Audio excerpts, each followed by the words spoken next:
Welcome to From the Basement Up. My name is Michelle Brandress, and today I have a two-time New York Times bestselling author. I'm excited to introduce Julie Clark, author of The Last Flight and The Lies I Tell. Julie is also a proud mom of two very lucky young men and is an elementary school teacher during the year. She has a lot of balls in the air, and I'm so glad she could make it with us here today. She, in fact, just wrapped up a national book tour for The Lies I Tell. Hi, Julie, and thank you so much for making it on From the Basement Up. I'm happy to be here. So great. So could you tell your listeners, before we get into some of the details, a little bit about yourself? I think you covered it all. I mean, there's really nothing else to say about me. Those are the things that I do. I wake up, I write, I teach, I parent, I go to bed, I do it again the next day, like every other parent out there, right? Definitely. So as far as are you in Southern California? Yeah. Okay. Mm-hmm. So at least you get the nice weather. So that's good. Yes. And, we get very nice weather. We get very excited when it rains here because it never rains here. So, a little bit of drizzle and it's the talk of the town for days. Yes. So everyone knows I actually knew Julie quite a long time ago, and we went to college together. So this is why I'm so happy you're here. It's so cool. And I actually called Julie, I called her Abbott, and that was her name. And she called me Shelley. So some of these things might be slipping out during the interview. They slip out. I know. I kept thinking I need to remember to call her Michelle, not Shelley. No. Old friends get to call me Shelley for sure. Okay. So I did want to know I remember seeing you and we were in a sorority house together. Yeah. And you always had art supplies with you. I did. And I remember one day asking oh, are you an art major? And you looked at me and you're like, no. And I'm like, oh, I thought you were. You're like, you go, I really want to be a writer. And we were in the chapter room when you said this. I have no recollection. I mean, I was an art major, so that was why I had all the art supplies. But I have no recollection of that conversation. But I know I must have said it because I did always want to be a writer. But I did want to ask, you have a lot going on and you're a full-time mom, a full-time teacher, and you're now a major writer. So how do you do it all? How do you break up your day? I don't, in your intro, there's not a lot extra to fit in. I wake up very, very early to write. I wake up at 3:45. I write from about 4 to 6 during the school year, 4 to 7 during the summer, pretty much.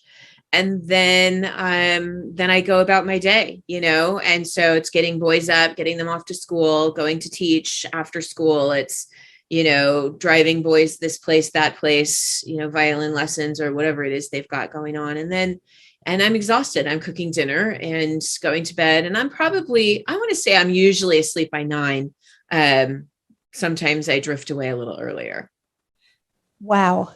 So good for you. Amazing. You must have things going on in your mind all the time. So that it's got to be a drive where you just have these stories that are percolating and they're just going. And so I have so many questions to ask. So let me get going.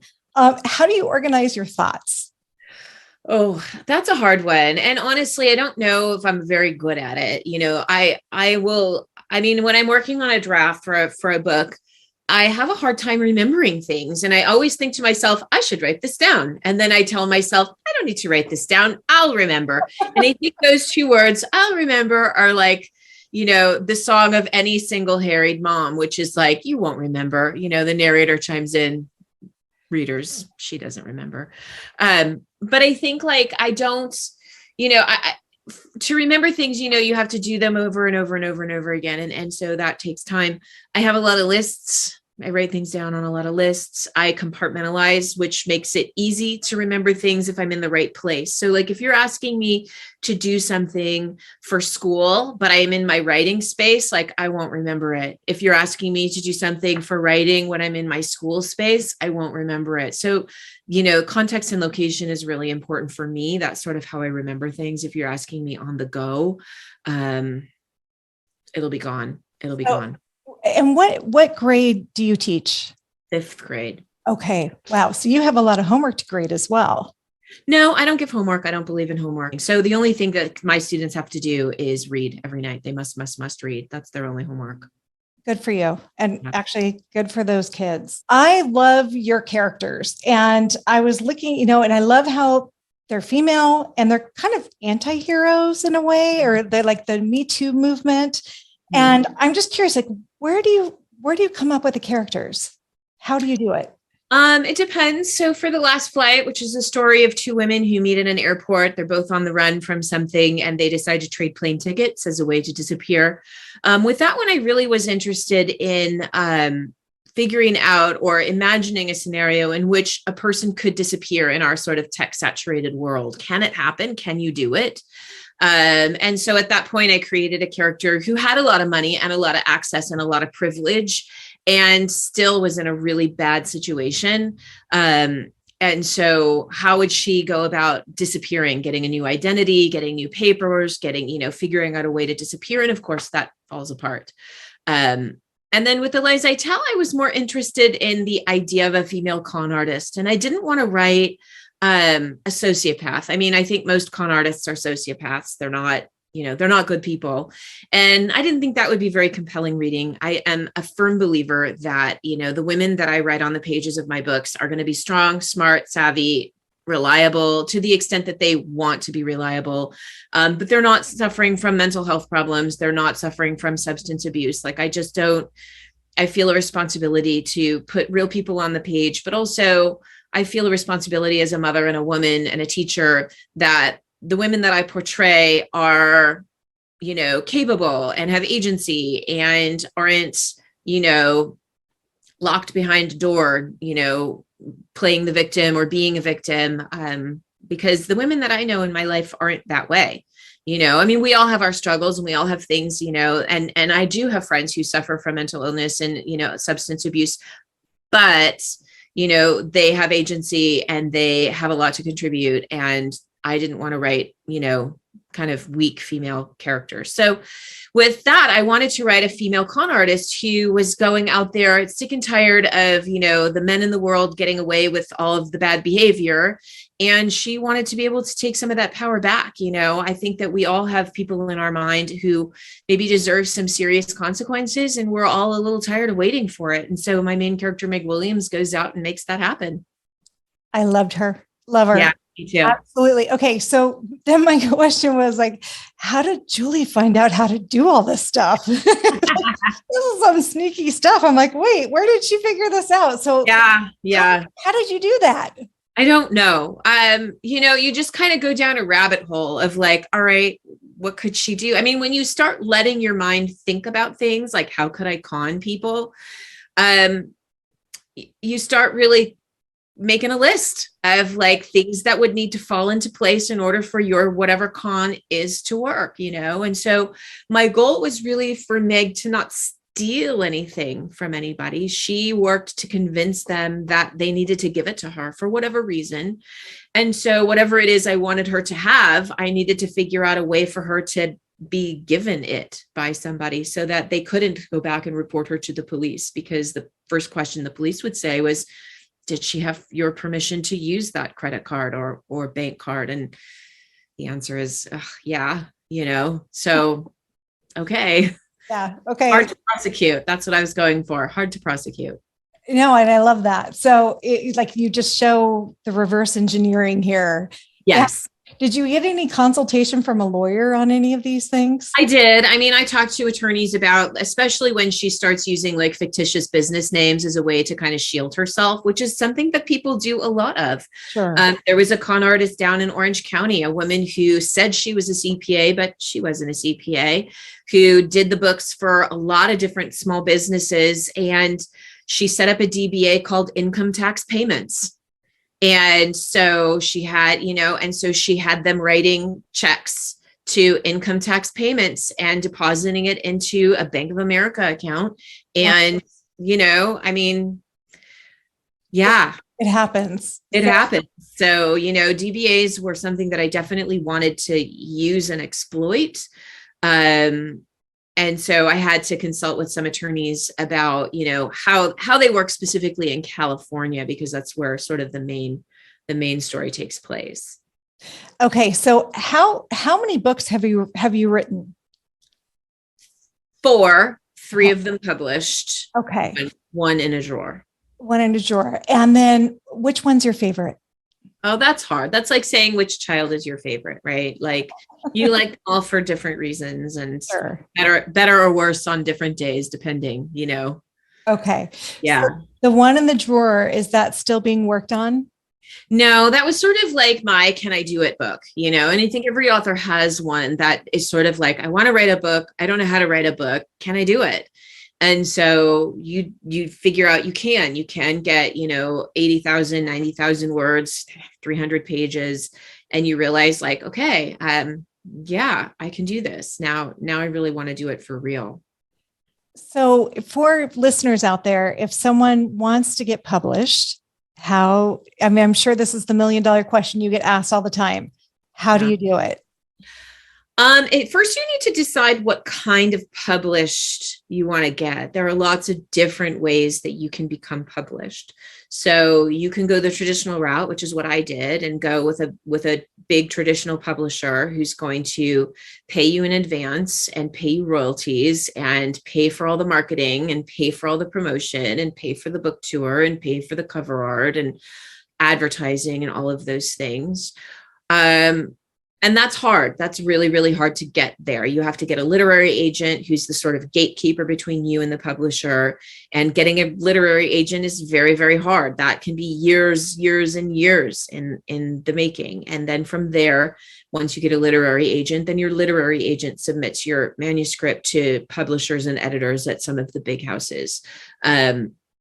But a lot of people don't really want to do that. For whatever reason, you can self-publish where you pay for everything yourself, and you maybe pay for a certain number of books to be printed. You pay for cover art, you pay for marketing, you pay for promotion, you pay for all of these. You keep 100% of the profits. I don't, but the difference is that, my numbers are bigger. And so I keep a percentage of bigger numbers versus 100% of smaller numbers. It's really hard, I think, to break out in self-publishing. Like you have to really have a niche. Sure. In your writing. I think romance is a big self-publishing genre that a lot of people do pretty well. Sci-fi probably as well. So it just kind of depends. And then there's hybrid. There's sort of a blend of the two. So you have to figure out what path you want to take, what type of author you want to be. But if you want to be in independent bookstores, Barnes and Noble, those big box stores, Costco, all of those, then you need to go with a traditional publisher. Okay. And will you work with them for a number of years? Is that how that works? It depends. Like you can do a multi-book contract where, they buy a certain number of books, and they don't have to be written or even imagined yet. They can just say it's a 5-book deal or a 3-book deal, and whatever those books end up being, you can decide between you and your editor. I have only done 1-book deals because I like to work on 1 book at a time, and then, come fresh with a new contract. My publisher gets right of first refusal of whatever it is I come up with. And so, it's not like I'm shopping around. But that's just how my agent and I like to work. So. Okay. Mm-hmm. And so I'm just curious, like writing these books, and now you're, I don't want to say that you're now into, 3 published books. So yeah. I don't know if you're working on the next book. Yeah. So now you have all these ideas. Do you just find yourself, now that you've done it, you've got this stream of book ideas kind of piling in? No, I mean, I don't have, like, some authors have like little notebooks that they keep with all their ideas, right? Like I don't do that. I get my ideas one at a time, and I usually get them about midway through whatever book I happen to be working on. I start getting an idea for the next one. Something will happen, a story in the newspaper, a podcast that I'm listening to, something somebody says, and it will catch me, and I will snag on it, and I will be like, oh, that's interesting. I wonder if that could be a book. And I may think about it for a while. If it keeps coming up, if it keeps occurring to me, if I keep coming back to it again, like I know that's probably going to be my next book. And I don't really worry about it. I don't really worry about, like, right now I'm working on a book, my next book. have no idea what I'll do after this one, but I know that I will get an idea at some point. And so it'll come. Creative mind. So yeah. You just wrapped up a book tour, and I'm just curious, what was your favorite part of the book tour? And is this, because the first one, weren't we going through COVID? Yeah. Okay. Yeah. I didn't do a book tour with The Last Flight. So this one was sort of like, I went from 0 to 60. Yeah, I mean, I was all over the place. I was probably, I think I counted up 11 cities, 16 days, 9 flights. Yeah, honestly, all of it was so much fun. I mean, it was such a fun experience. Like, I think every author has a dream of going out on a book tour and, traveling all over and talking to readers and going to bookstores. And, you have a little bit of a fear of like, will anybody even show up? And it's very typical when authors go out on the road for like nobody to come. In-person book events can be tricky. They're often during the week. People work, they have traffic, they're tired, they've got kids, baseball, or whatever it is. And so it's hard for people to show up to book events. And so you always do have that fear of like, is it just going to be me and the bookseller? And luckily I didn't have that. I mean, like I had a good turnout pretty much wherever I went, and that's not always a guarantee. Just talking to readers is really fun. Honestly, too, like as a single mom of 2 boys, I've been a single mom for 13 years. Hotel rooms were really nice. Like, just, you know what I mean? Like, just kind of, you get to decompress too after eating. It's not terrible. Yes. I'm just curious, what has writing taught you about yourself? I think writing has taught me that, whatever it is that you dream, you can do it. I mean, being a published writer it's not something that, people tell you like, oh, it's very hard to do. Not very many people can do it. And I don't disagree with that.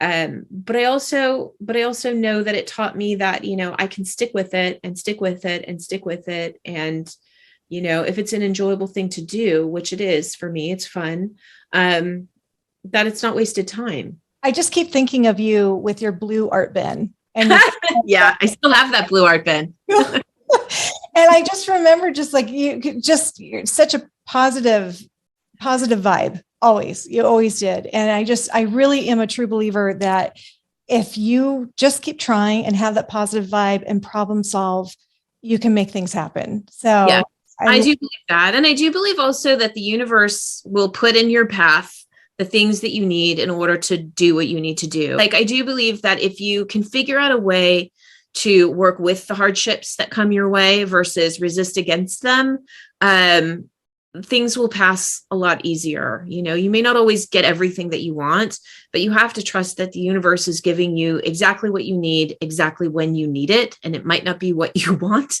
But if you can just trust that everything will keep moving forward, if you keep, a positive mindset, I think that goes a long way.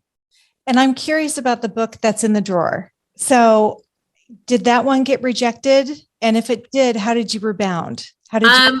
I used that. I wanted to get an agent, and I tried to get an agent with that, and I just couldn't. I queried a lot of agents. I sent them sample pages. Several requested a full manuscript to read, and ultimately they passed. It wasn't something that they thought they could sell. And, it taught me that I knew how to write a book. So like, obviously as a writer, if you want to be a writer, you need to write a lot of books. You can't just write one book and be like, this is my book. This is the one book that I can write. And this is the one book that I have to publish. Like, that's just not how it works. And so I had to figure out like, okay, well, if nobody wants to publish that book, I better write a different one then, But see, I love that, because that is like tenacity, and you just came back. I love that. The consistency there, just to keep moving forward. Yeah. You made an alternative ending to The Last Flight. And I was curious about this because I really liked the ending, and I don't want to give anything away. I got messages from readers, asking me why I had made the choice that I made. And I like the ending too. I'm very partial to it. And I think that readers fell into 2 camps. They loved it, or they were really, really not happy with the ending.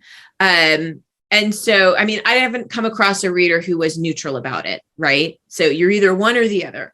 Okay. And so I believe that I ended the book in the truest way that I could for the characters, for the story, and I stand by that and will stand by that. But my marketing department at my publisher said, how about if we write the alternate ending as a pre-order campaign for the next book? And I thought, that could be interesting. And so let me try it and see. And so I did. And it was really fun to write and really fun to imagine an alternative ending for my characters, something that I didn't really want to do for the original book, but was absolutely fun to do as sort of an exercise and a kind of free giveaway. So we offered it to independent bookstores because those are the stores that we feel passionately about supporting, and they were able to offer it to readers. For authors, when you're buying a book on Amazon versus your local bookstore? The royalty setup is a little bit different. I could get into the weeds about it. What I believe firmly is that, when you go to an independent bookstore, you are talking to people who are passionate about books.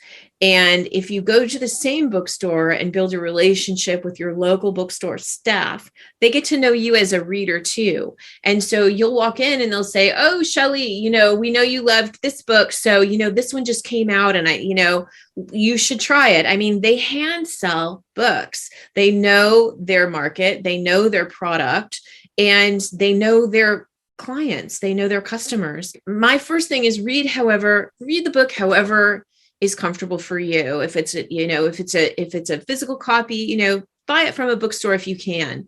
Buy it wherever you can buy it. If you need to go to the library, go to the library, check it out from the library. That's my plug for independent booksellers, is that they are the heart of the bookselling industry, and authors couldn't do our job without them. If you can buy from an independent bookstore, do. I'm like a binge watcher, like most of America, on Netflix and Amazon. And you must, this is like perfect for binge watching or a movie. You must be contacted. Have you been contacted yet? Yeah. I mean, we've optioned both of the books. I can't give much more detail than that, but all three of my books have been optioned, but definitely The Last Flight and also The Lies I Tell. Yeah. Good. And I can't wait. It's so exciting. So I'm reading it just going, this is so good. This has to be a TV show. It's funny because I feel like it's kind of like when someone becomes like a movie star overnight or something. You've been writing for a while, you've been doing this for a while, but now it's like taking off and it's gaining momentum and it's like a rocket ship taking off. So what does it feel like when this starts to happen? It's kind of surreal, and you don't really want to count on it. I mean, that's the thing with books, is that, every book you're starting over. Every book you're starting from square one. That my other two books have hit the New York Times bestseller list is really, really great, but that doesn't mean my next book will. We have had really great sales so far, but that doesn't mean the next book will. And, every book you start over, you have to start grinding again for, media and publicity and, placement in magazines. And it helps to have, some bestsellers behind you, but it's not a guarantee. And so I think most authors try not to get complacent. I mean, I think if you're Stephen King, you can be pretty complacent. Like, I think you can be pretty sure that, like, you're John Grisham or, Elin Hildebrand, like, I think you're pretty good. But the majority of us are still like, it's no guarantee. So you have to get up every day and you have to approach the book as like, I've got to up my game. I've got to keep my foot on the gas and all of those, cliches and metaphors.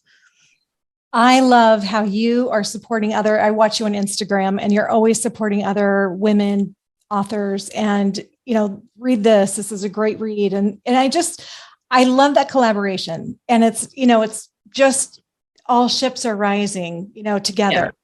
Yeah. And that support that you're giving other authors was really inspiring. And I love how humble and how you approach things, just working hard every day, waking up long before the sun comes up to write. And that really is your craft. It's your craft. It's your art. It's what you care about.